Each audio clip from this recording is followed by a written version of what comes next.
8:36. Señores, con nosotros está Rafael Tejeda, que vivió muy de cerca todo este proceso de Colombia, que ahora ha culminado con una negociación, un acuerdo histórico entre el gobierno y las FARC.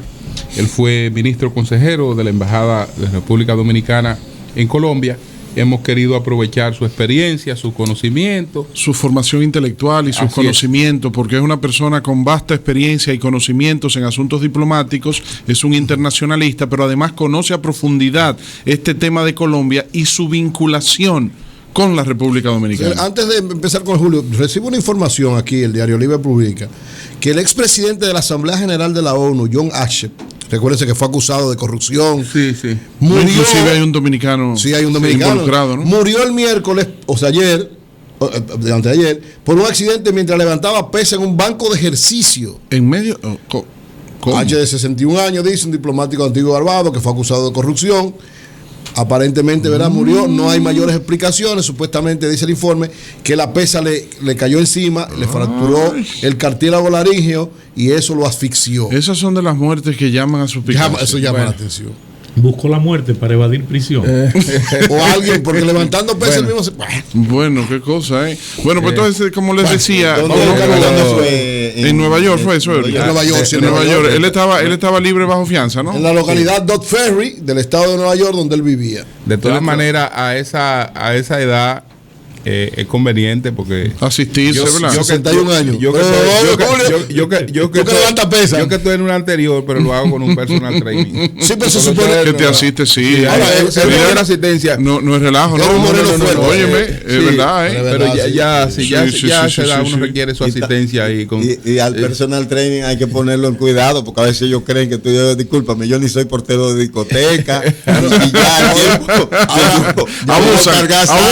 abusan. Me llama la atención que el lunes él tenía que ir donde la jueza que le iba a dictar la sentencia. Qué cosa, óyeme, llama suspicacia esa muerte. Bueno, pero les decía que Rafaelito Tejeda, además de haber sido ministro consejero durante varios años de la Embajada Dominicana en Bogotá, en Colombia, es un internacionalista, una persona con vastos conocimientos de política internacional y conoce a profundidad, de manera especial, lo que es el tema de la situación de la guerrilla en Colombia y sus vinculaciones, cómo esto nos afecta, nos beneficia y cómo a través de todo este proceso en América Latina se vive un nuevo aire a partir de esta firma de este acuerdo ayer. Bienvenido y buenos días, Rafaelito Tejeda. Muchísimas gracias. Algunos amigos le dicen el completo, sí. Rafaelito, ¿cómo surge? Antes de entrar en el proceso de paz, me gustaría preguntarte un poco de historia. ¿Cómo surgen las FARC y a raíz de qué?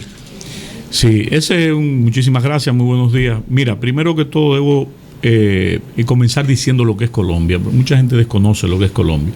Colombia es un país extraordinario con 46 millones de habitantes que ha un territorio amplísimo, 1.112.000 kilómetros cuadrados aproximadamente. Mujeres muy bellas y que se parece a Jarabacoa. El segundo país con biodiversidad en el mundo y es a la vez tiene de todo y es a la vez 4 países en unos diferenciados entre sí de manera incluso cultural, ¿verdad? Los paisas, que son los de Medellín es la capital del departamento, no tienen absolutamente nada que ver con los costeños, que son más parecidos a nosotros, y sobre todo los costeños ahí está Barranquilla que parece Santa Lomina, Barranquilla parece Lomina. Exactamente. Y aquellos que están en las planicies de Cundinamarca, donde está Bogotá, un poquito más frío, y la nevera. Exacto, y los llanos orientales, es decir, que son 4 países diferenciados en comida, cultura, música, etcétera, etcétera. Es un país que tiene 3 grandes cordilleras que producen 2 grandes ríos con varios valles, siendo el Valle del Cauca el valle más importante de Colombia, y 2 ríos, el Cauca y el Magdalena, que es el demiurgo de Colombia, es lo que retrata el Gabo en 100 años de soledad, es lo que llevaba cuando venía de manera fluvial por el puente de Barranquilla hacia el sur, hacia Bogotá y toda esa llanura que no habían ferrocarriles, etcétera, etcétera. Es decir, que Colombia es un país extraordinario. Yo le hablaba anteriormente, fuera del aire, de que hay 3 grandes corrientes de pensamientos en Colombia sobre el origen del conflicto, más no de las FARC. Eso pasamos ahora. Hay algunos como Orlando Falborda, que fue el primer decano de la Facultad de Humanidades y Sociología de la Universidad Nacional, que sitúa el origen del conflicto en la Guerra de los 1000 días, que fue una guerra que se dio entre liberales y conservadores, que, abriendo un paréntesis a propósito, la gente piensa que Bolívar era liberal, más no, Bolívar era conservador. Era conservador. Nada que ver con la República Bolivariana, ni con Chávez, ni nada con conservador totalmente. Ese era su origen. Y el general francés. En la práctica era un independentista. Era mantuano. En la práctica era mantuano. Sí. Pero el liberal era Francisco de Paula Santander, que dicen los historiadores que hablan de Bolívar, que traicionó a Bolívar. Pero Santander, el autor de la frase de que la espada te dará tu independencia, pero las leyes serán lo que te dará tu libertad. Exactamente. Eso es un letrero muy grande que está en la Plaza de Bolívar. Pero en fin. Y José Tomás Bóves. Bueno, ese era venezolano. Sí. Bóves era venezolano. Cuando no existía todavía incluso Venezuela, cuando era parte de la Gran Colombia. De la Gran Colombia, claro. La Gran Colombia. Entonces, Orlando Falborda, un prestigioso sociólogo y cientista social, muerto ya en el 2008, creo. Yo tuve el privilegio de conocerlo. Entiende que el origen del conflicto se remonta a esa guerra de los 1000 días, desde el 1899 al 1902, azuzado en gran parte por los Estados Unidos por un problema estratégico, porque ellos querían independizar Panamá para la construcción de ese canal que había sido ya comenzado por una empresa francesa y que terminó, entre otras cosas, por falta de recursos, etcétera, etcétera. Y dice Borda que el conflicto viene desde ahí porque no se terminó la guerra, ¿no? O sea, la guerra no concluyó. La guerra no concluyó. Querían 1000 días más. Sí. Entonces hay otros que la sitúan en el origen de la guerra, en la llegada a Colombia de las grandes compañías bananeras que producen en el 1928 una gran masacre en Santa Marta, que se calcula en 6-7 mil muertos y desaparecidos, ¿no? Y otros esa es la que habla García Márquez, 100 años de soledad. Claro que sí, que pasó incluso Aracataca. En el micrófono, Aracataca, que es el pueblo imaginario, donde nació el Gabo. El imaginario es Macondo. Pero donde nació el Gabo. Macondo. Exacto, donde nace el Aracataca, formó parte activa de la huelga de los campesinos bananeros. Exacto. Y ahí también nació otro tipo interesante, que ojalá me diera el tiempo para conversar un poco sobre ese gran conflicto colombiano, que fue Jaime Bateman Cayo. Jaime Bateman, que fue el ideólogo del M-19, que firmó un acuerdo de paz con el gobierno, ya muerto él, pero fue el primero de ese grupo de coordinadoras guerrilleros que se incluía en las FARC, que habló sobre la necesidad de la paz en Colombia. ¿En qué año? Amigo de Antonio Navarro Wolf. Claro. ¿En qué año? Él habló de la paz en el 1984. Claro. ¿Ese no fue el que mataron? No, ese se cayó en un avión que iba supuestamente a Panamá y desapareció. El cadáver lo encontraron años después. ¿Cómo se llama el que mataron, que fue candidato a la presidencia, que usaba el sombrero blanco? No, ese es un gran dirigente. Ese firmó un acuerdo con el gobierno de Barco. No, ese es Carlos Pizarro León Gómez. Ellos firmaron, él como comandante del M-19 firmó un acuerdo con el presidente Virgilio Barco en Corintio, Cauca, que no fue respetado por el ejército. Y volvieron a las armas otra vez. Y él fue candidato a la presidencia y lo mataron. Lo mataron en un avión, sin fuerzas paramilitares. Y Antonio Navarro Wolf hicieron un atentado. También Antonio Navarro, que es un hombre de grandes luces, le hicieron un atentado y quedó prácticamente paralítico. Es una sociedad con una historia muy violenta. Absolutamente. Pero y Plinio Pompeyo Apuleyo dice que la violencia en Colombia empezó con la muerte con el Bogotazo, con la muerte de Jorge Eliezer Gaitán de 1948. Pero eso tiene también sus bemoles. Sí, eso hay una corriente de pensamiento, pero hay otra corriente de pensamiento que dice que la muerte de Gaitán fue la chispa que provocó la violencia clásica. Exacto. ¿No? es la chispa, más las condiciones estaban dadas. Pero qué interesante, Rafaelito, porque es una historia de violencia constante. Absolutamente. Pero Rafaelito, ese día de la muerte de Gaitán, estaban en Colombia Fidel Castro en una reunión de estudiantes y Joaquín Balaguer en la asamblea. El embajador en ese momento. Embajador extraordinario en Colombia. Pero mira, hay otro elemento importante, que es que cuando el general Rojas Pinilla da un golpe de Estado y se enraiza en el poder, ¿verdad? En el 1953, el Partido Liberal y el Conservador hacen un pacto en Benidorm, en España, mediante el cual deciden alternarse en el poder. Y ahí es que surge el Frente Nacional con los primeros grupos de paramilitares patrocinados por ambas fuerzas políticas, que eran, en aquel entonces, se llamaban los chulavitas y los pájaros, que salían unos a matar conservadores y otros a matar liberales. Es decir, uno con otro. Exacto. Es decir, que la violencia en Colombia está en su ADN. Bueno, no en el ADN, ese es un país extraordinario. Lo que sí hay un hilo conductor. Pero la historia sí ha tenido mucha violencia. Sí, definitivamente. Lo que sí hay un hilo conductor para el origen del conflicto, que es la tenencia de la tierra. En el último censo agropecuario que se hizo en el 2014, de 113 millones de hectáreas de tierra, una hectárea tiene aproximadamente 15.000 tareas de tierra. El 41% de esas 113 millones de tareas estaban en manos solamente del 0,4% de la producción, dedicándola al pastoreo extensivo del ganado, ¿no? Ese es el hilo conductor de la guerra. ¿Qué sucede? Las FARC, que surgen en lo que se llama las repúblicas independientes y específicamente de Maquetalia, que no era la única, habían otras, el Pato, Río Chiquito, el Guayabero, etcétera, etcétera. Rojas Pinilla le da una amnistía a todos los grupos, pero estos grupos en Maquetalia pensaban que era una trampa del general Rojas Pinilla, que estuvo exiliado aquí cuando Trujillo, ¿sabían? Sí. Y que además la casa que utilizaba la embajada y que después, como dato anecdótico se los doy, y que después fue tomada por el M-19, por el comandante Rosenberg Pavón, la embajada dominicana ya.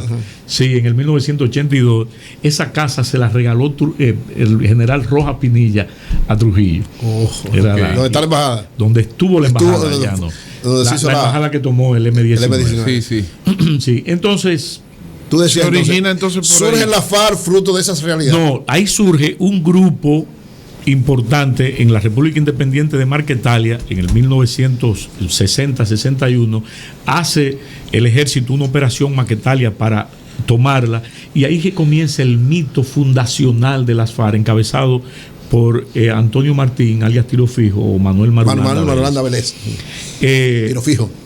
Los estudiosos del marxismo en Bogotá, en Cundinamarca, dicen, no, pero ahí es que está el germen de la revolución colombiana, y entonces deciden, encabezado por un señor que se llamaba Jacobo Arena, que fue cojefe de las FARC también, junto con Marulanda, comenzar a enviar muchachos de la JUCO.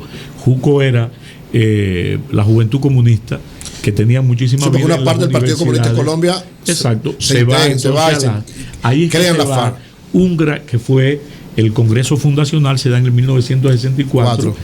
Y a partir de una operación militar encabezada por un general llamado Valencia Tobar, que fue el que tuvo el primer enfrentamiento con un cura revolucionario de amplia y recordación en este país, Camilo Torres, que se llamaba Camilo Torres Restrepo.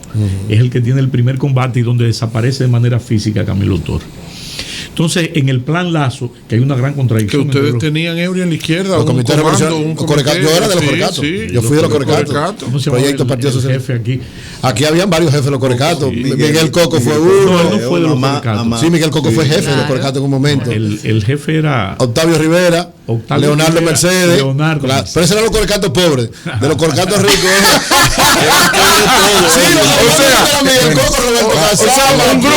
Un grupo comunista estaba dividido socialmente. Fíjate, por tus conocimientos, experiencias anteriores que ya se han dado en Colombia, la garantía de que este acuerdo sea distinto, la garantía de que este acuerdo se respete, de que se cumpla de verdad, exacto. que se cumpla. Porque mira como tú, mira como tú mismo dices que se firmaron anteriores y no se cumplieron. Excelente ¿Qué pregunta. Garantía exacta es ahora de que el desarme, la reubicación y la inserción a la vida civil? Excelente pregunta. Mira, antes de contestar esa pregunta tengo que decir lo siguiente. Ya las FARC firmaron con el presidente Betancur un acuerdo de paz en el 1982-84 que se llamó el acuerdo de la Uribe, y se llama la Uribe porque se dio en un pequeño pueblecito del Meta que se llama la Uribe, y a partir de ese acuerdo, más no la dejación de armas, que es importante ese dato, las FARC crearon un movimiento político que se llamó la Unión Patriótica, muy parecido al que hizo Ignacio Rodríguez Chapín, Roberto Santana, la UPA de aquí, la UPA, y Franklin gente, Franco, y la gente de Olí, la gente de Línea Roja, surge la Unión Patriótica. Ya le tiró su fundazo, no le podía aguantar. Las fuerzas paramilitares diezman desde el Estado, hay que decirlo, una política estatal, diezman totalmente por el éxito obtenido en las votaciones de ese año, 1984, esa victoria. Todos los dirigentes de la... No solamente los dirigentes.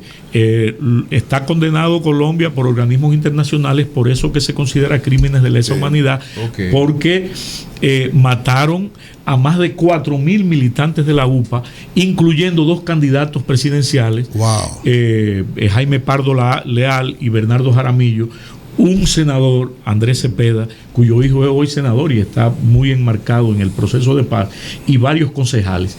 De ahí surge un alto dirigente que hoy encabeza, es el segundo en las FARC, que fue concejal y tuvo que irse al monte, como le llaman ellos, el monte, para evitar su asesinato, que es Iván Márquez. No, el segundo de las FARC. De Timochenko. ¿Qué hace diferente este proceso? ¿Qué hace diferente? ¿Y qué garantía? A mi juicio. Porque llamó mucho la expresión ayer de Timochenko diciendo ustedes eran nuestros adversarios, ahora son nuestros aliados. Tú sabes qué es lo que a mi juicio, y por eso yo soy un gran defensor de la paz, que conozco muy bien al presidente Uribe y le tengo incluso cierto respeto. Ya Santos, al presidente Santos. Sí, lo conozco bastante bien también. Tú sabes qué es lo que hace, que va a garantizar el éxito de esto: el hastío de una sociedad que merece mejor suerte. Es una sociedad que tiene 60 años en guerra, donde ha padecido la muerte de miles de colombianos. Ha sido un acuerdo trabajado de manera ardua, con todos los puntos. Ayer debo aclarar que no se firmó el acuerdo definitivo. Ayer se firmó el punto más neurálgico en el acuerdo, más difícil, que fue la dejación de armas y la reubicación, el cese bilateral definitivo y la reubicación o ubicación de los frentes guerrilleros. Las FARC pedían que fueran 70 sitios. El gobierno entendía que no podían ser más de 8 y al final llegaron al entendido que fueron 23. Ahí no van a poder entrar civiles, van a tener varios anillos de seguridad y 8 campamentos dentro de ese 23 lugares para la reclusión de los guerrilleros. Y para ir entregando las armas. O sea, para ir recogiendo. Las armas. Ahora viene... obviamente eso tiene que ser refrendado por un plebiscito en la sociedad colombiana, y yo estoy completamente seguro y convencido de que el plebiscito va a ganar. Yolanda. Sí, hay serias preocupaciones por la complejidad de este proceso, y yo me voy a la parte estrictamente jurídica. ¿Cómo organizar el fin de un conflicto sin que haya impunidad? O sea, cierra... ¿Quién responde por todos esos crímenes? No, es que jurídicamente es una pesadilla, porque tienen que acordar una manera de juzgar estos crímenes de lado y lado. Entienden ellos, los de la FARC entienden que ha habido abuso contra ellos desde el litoral gubernamental, se entiende lo propio. ¿Cómo hacer eso sin volarse el sistema jurídico colombiano?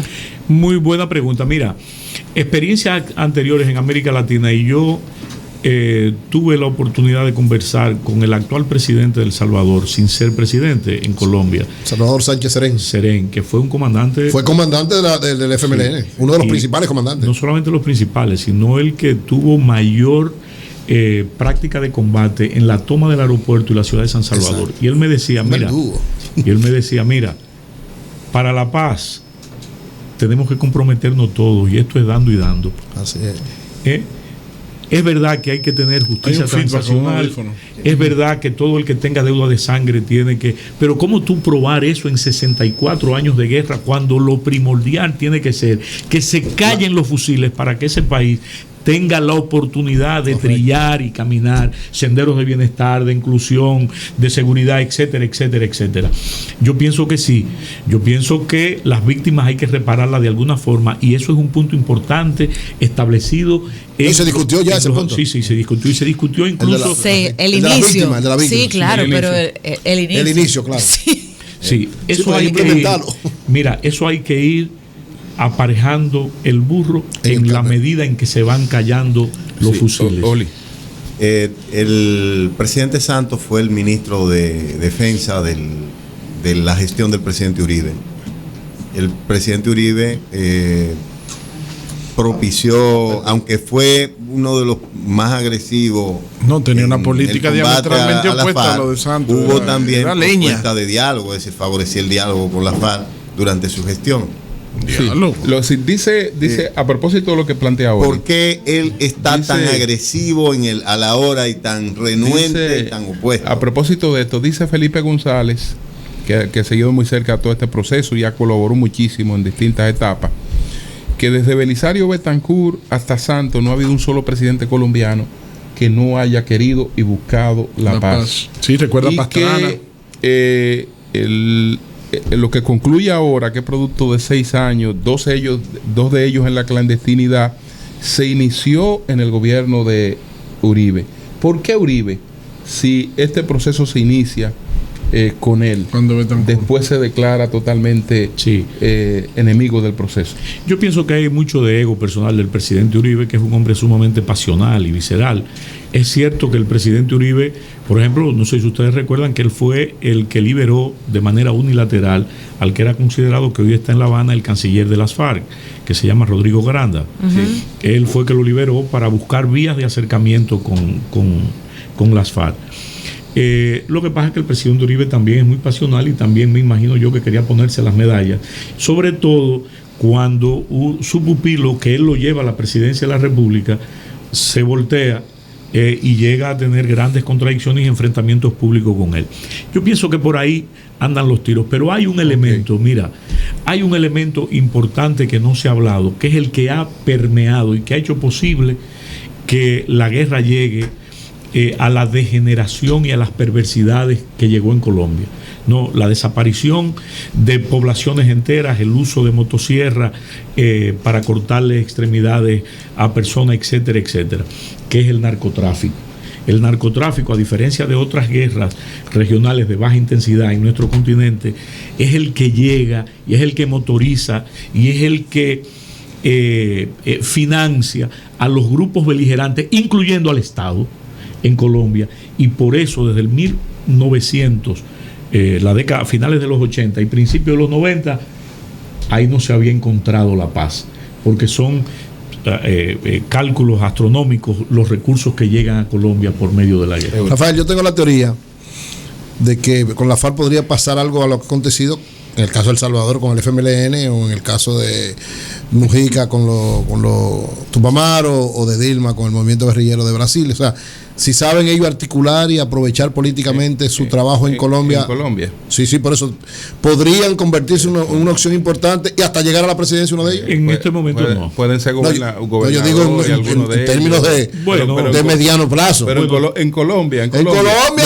la Unión Patriótica logró ganar en muchísimos sitios. En Colombia no. Mira, aunque yo me atrevería a decir que en este momento. No, yo estoy hablando. En este momento no. Yo te puedo decir. No, yo estoy hablando de este momento. Estoy hablando porque tienen que insertarse y creer. No, van a insertarse, y entre los condicionamientos que se han hecho es convertirse en un partido político. Claro. Lo cierto es y que la naturaleza es parte de la sociedad colombiana con los líderes. No, hacer como el FMLN. El FMLN primero apoyó a Mauricio Funes. Primero apoyó a Funes, tipo famoso, y después ganó Salvador Sánchez. El nivel de movilidad social en Colombia, en una sociedad como la colombiana, es mucho más limitado. Eso no tiene comparación, por ejemplo, con la sociedad dominicana. En Colombia tú no tienes, es escaso un presidente que no te haya salido de las mejores universidades de Estados Unidos, europeas. Ninguno te ha salido. Los dirigentes guerrilleros que han estado en las mejores universidades. De eso que tú verás cuando salgan ahora. Espérate, no. Y que vienen incluso de clases adineradas de Colombia. Estamos hablando de otra cosa. Es decir, Timochenko estudió en Harvard. Hay varios que estudian en Harvard. Timochenko es médico de Harvard, de Yale. No estamos hablando de su preparación, estamos hablando que sí. Búscate un presidente colombiano, a diferencia de la República Dominicana. Búscate un presidente colombiano que no te haya venido de una de las mejores. Eso lo resolvemos, no te preocupes. Eso hay una sociedad lo que tiene unas limitaciones. Mira, en los momentos actuales yo creo que no, pero hay un paso significativo, que es el hecho de dejar las armas con esa voluntad que ellos han manifestado en los últimos 3 años, a pesar de que el primer negociador de las FARC fue su jefe máximo, que suplantó a Marulanda, que se llamó Alfonso Cano, que fue un abogado y arqueólogo del norte de Bogotá, donde viven los ricos, y que fue muerto en los 3 meses antes de empezar la negociación. Los secuestrados, Rafaelito, todas las personas que en estos momentos se encuentran cautivas, se encuentran... No hay secuestrados. No, ya de los grupos beligerantes. Lo que sí que en las FARC no es el único grupo beligerante. ¿Queda el ELN todavía? No, y otros más. ¿Cuál otro? Bueno, queda un remanente del Ejército Popular de Liberación, maoísta, que hace vida... Ese chiquitico. Chiquitico, pero está ahí. Y que tiene capacidad de hacer y que está en la zona limítrofe con Venezuela, en el norte de Santander. Tú sabes que ahí hay un proceso psicológico también delicado. Esa gente nacieron en esa selva, se criaron en esa selva, han vivido en esa selva, y para reinsertarse ahora en esa sociedad urbana. Ellos han hecho un paso importante. Primero hacer ese acuerdo de paz con el gobierno, y antes de eso ellos habían hecho un partido político, incidido en un partido político que se llama La Marcha Patriótica, que lo dirige la senadora Piedad Córdoba. La Marcha Patriótica ha parado el país 2 veces. Te estoy diciendo. Con 2 paros agrarios de alcance nacional. Una cosa que pare, una cosa te estoy diciendo. Y otra cosa que gane elecciones para un país. Pero no, mira, quiso ser senador y sacó. Ahí precisamente. No es senador. Para concluir, su canto nacional. Pero perdón, dice, estamos comparando a Piedad con un Hubiere. No,